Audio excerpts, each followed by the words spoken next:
সবচেয়ে ধারালো অস্ত্র কোনটা তোমরা জানো? না, কোনো তরোয়াল বা ছুরি এসব কিছু নয়। সবচেয়ে ধারালো অস্ত্র হলো বিশ্বাস। আর এই অস্ত্রটা যখন তোমার খুব কাছের একটা মানুষ তোমার এগেনস্টেই ব্যবহার করে, তখন যে ক্ষতটা তৈরি হয় না, সেই ক্ষতটা শরীরের উপরে নয়, সরাসরি আত্মার উপরে গিয়ে লাগে। রক্ত বেরোয় না ঠিকই, কিন্তু ভেতরটা নীল হয়ে যায়।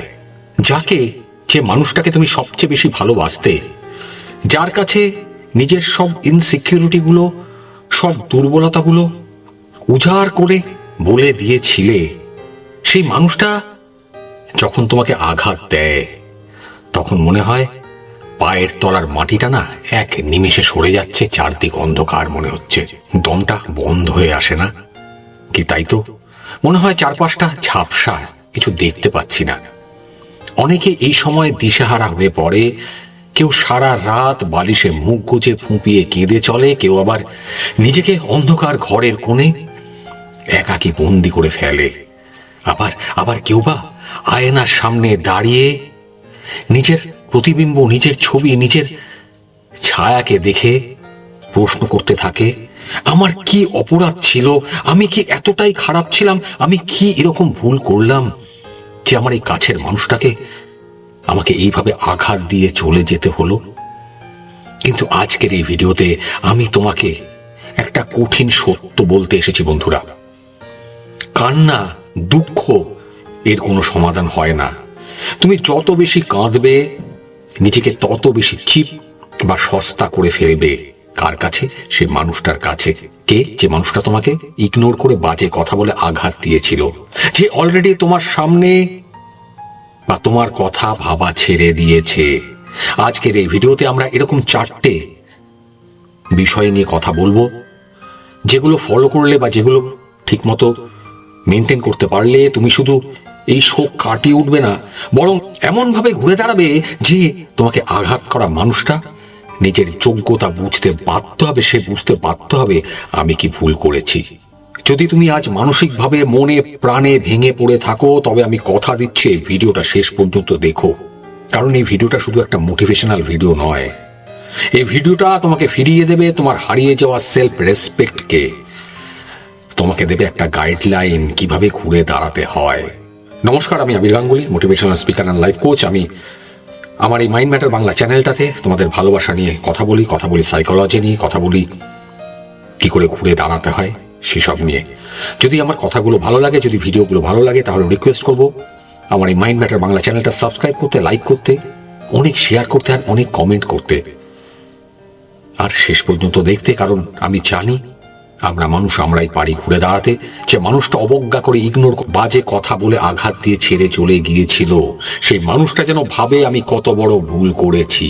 তোমার এই কঠিন সময়ে বা তোমাদের এই কঠিন সময়ে তোমার বা তোমাদের হাত ধরে রাখার দায়িত্বটা আমার দায়িত্ব তোমাদেরকে সেই পথ থেকে ফিরিয়ে আনার। তাহলে দেরি না করে পরপর বলি। 1, আবেগের চশমা খুলে বাস্তবতার চশমা পড়ো। Remove the emotional lens. ইংরেজি শব্দ বুঝিয়ে বলছি, বুঝতে পারবে, স্কিপ করো না। দেখো, কাছের মানুষ আঘাত দিলে আমাদের প্রথম ভুলটা কি হয় জানো? আমরা তাদের হয়ে ওকালতি করতে শুরু করি। আমরা ভাবি, না, ও বোধহয় এটা করতে চায়নি, ও বোধহয় জিনিসটা বুঝে করেনি, ও বোধহয় ইচ্ছা করে করেনি, অথবা নিশ্চয়ই ওর কোনো প্রবলেম ছিল, সিরিয়াস কোনো একটা প্রবলেম ছিল, তাই ও হয়তো এমনটা করেছে। কিন্তু মনে রেখো, আবেগ, ইমোশন মানুষকে অন্ধ করে দেয়, আর রিয়েলিটি, বাস্তবতা মানুষকে শক্ত করে তোলে। যে মানুষটা তোমাকে ছোট করেছে বা ঠকিয়েছে, তাকে তার পুরনো কোনো ভালো স্মৃতি দিয়ে জাজ করতে যেও না। সেটা ভালো করেছিল, তার জন্য এটা করেনি, নো। তাকে বিচার করো তার বর্তমান বিহেভিয়ার, তার বর্তমান আচরণ নিয়ে সে কিরকম বিহেভ করছে তোমার সঙ্গে। খুব সিম্পল একটা কথা মাথায় ঢুকিয়ে নাও, যে মানুষটা তোমাকে সত্যি ভালোবাসে, আবার বলছি, যে মানুষটা তোমাকে সত্যি ভালোবাসে, সে তোমাকে কষ্ট দিতে কিন্তু ভয় পাবে, তোমাকে কষ্ট দিতে তার কষ্ট হবে। আর যে বারবার আঘাত করছে, বুঝে নাও, সে তোমাকে হারাতে ভয় পায় না, তাই অন্ধের মতো ভালোবাসা বন্ধ করো। সে মানুষটাকে খোলা চোখে দেখতে শেখো। সে আসলে কে, তার মধ্যে কি লুকিয়ে আছে? সে কি সেই মানুষটা যাকে তুমি কল্পনা করেছিলে, নাকি সে তার আসল রূপটা এখন তোমার সামনে দেখাচ্ছে? আমি জানি বাস্তবতা মেনে নেওয়াটা যন্ত্রণার, কষ্টের, কিন্তু এটাই সুস্থ হওয়ার প্রথম আর প্রধান ধাপ। কি পারবে তো? পারতে তোমাকে হবেই। এরপরে 2 নম্বর, সাফাই দেওয়া বা কষ্ট প্রমাণের চেষ্টা বন্ধ করো। Stop explaining your pain. Stop explaining your pen.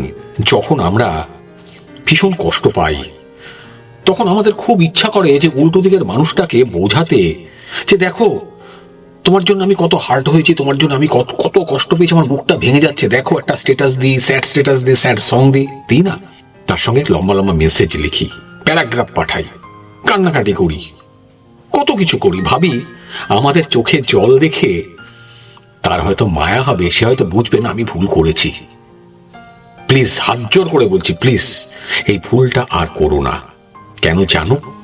কারণ যে তোমাকে আঘাত দিয়েছে, যে তোমাকে ছুরিটা মেরেছে, সে তোমার অবস্থা জেনে শুনেই দিয়েছে, বুঝেই করেছে।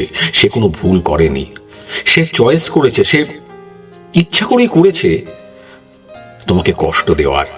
সে কিন্তু বোকা নয়, সে নিষ্ঠুর।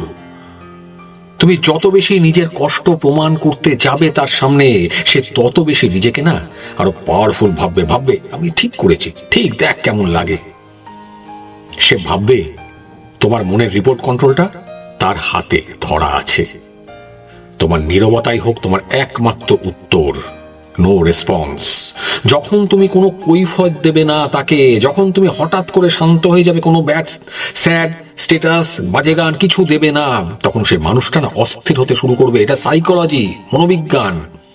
আমরা যাকে দেখতে পাই না, যার মনটা অনুভব করতে পারি না, তার প্রতি আরো ছটফট করে সে কি করছে দেখার জন্যে। আর তোমার ইমোশনকে না এত সস্তা করতে দিও না যে কেউ এসে ওটা পাপোশের মতো মারিয়ে দিয়ে চলে যায়। বোঝা যাচ্ছে তো? এরপর 3 নম্বর, ঘৃণা নয়, ডিস্টেন্স তৈরি করো। চুজ ডিস্টেন্স ওভার হেট। চুজ ডিস্টেন্স ওভার হেট। বোঝাচ্ছি, স্কিপ করো না। কাছের মানুষের ওপরে রাগ হলে না আমরা কি করি, খুব ঘেন্না হয় তার উপরে, ঘৃণা করতে শুরু করি। মনে হয় ওর লাইফটা সারা বরবাদ হয়ে যাক, শেষ হয়ে যাক, ওর চরম একটা ক্ষতি হোক। চাও না? অবশ্যই চাও। কিন্তু একটা কথা মনে রেখো, ঘৃণা এক ধরনের অ্যাডিকশন। তুমি যাকে ঘৃণা করো, তুমি সাবকনসিয়াসলি সারাদিন কিন্তু তার কথাই বেশি ভাবতে থাকো। একটু চিন্তা করে দেখো যে কথাটা আমি বললাম।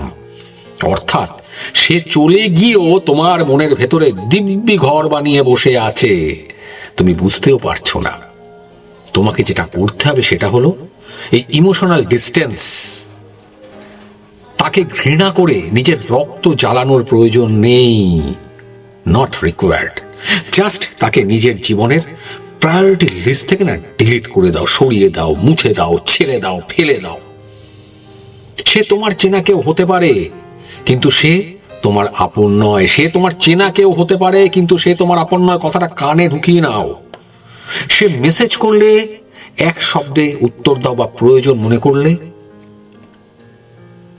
একদম ইগনোর করো, ভুলে যাও, ইগনোর।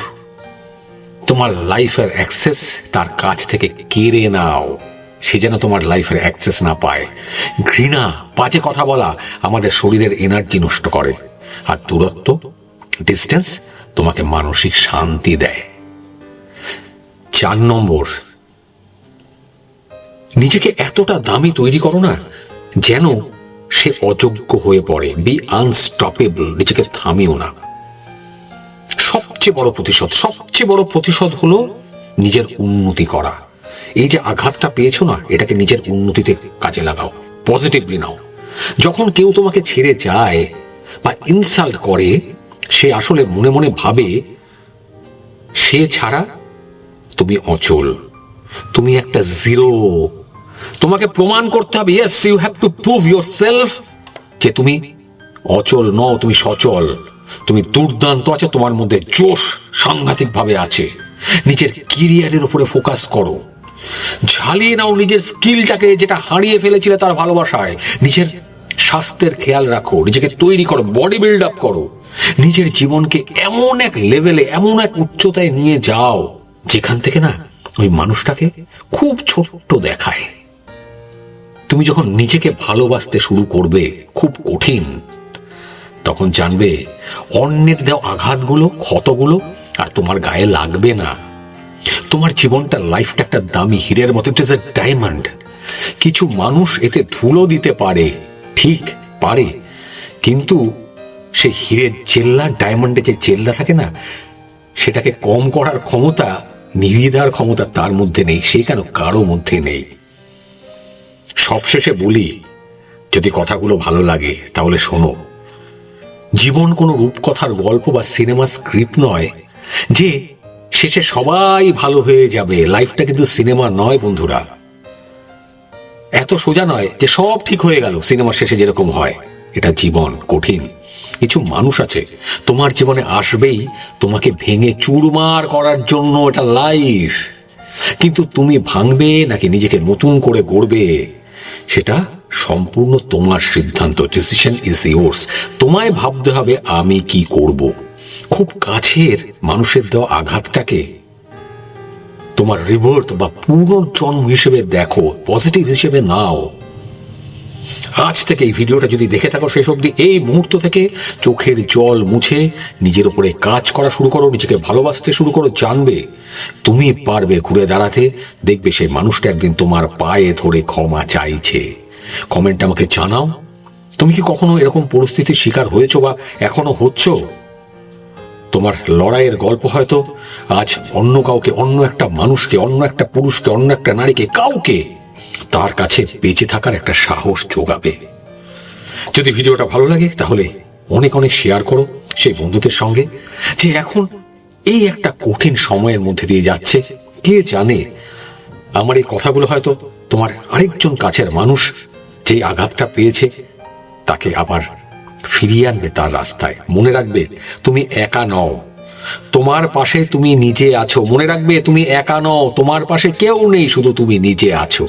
ভালো থেকো আর নিজেকে ভালোবাসতে একদম ভুলো না। ভালো থেকো, ভালো রেখো, সামনের দিকে এগিয়ে যাও।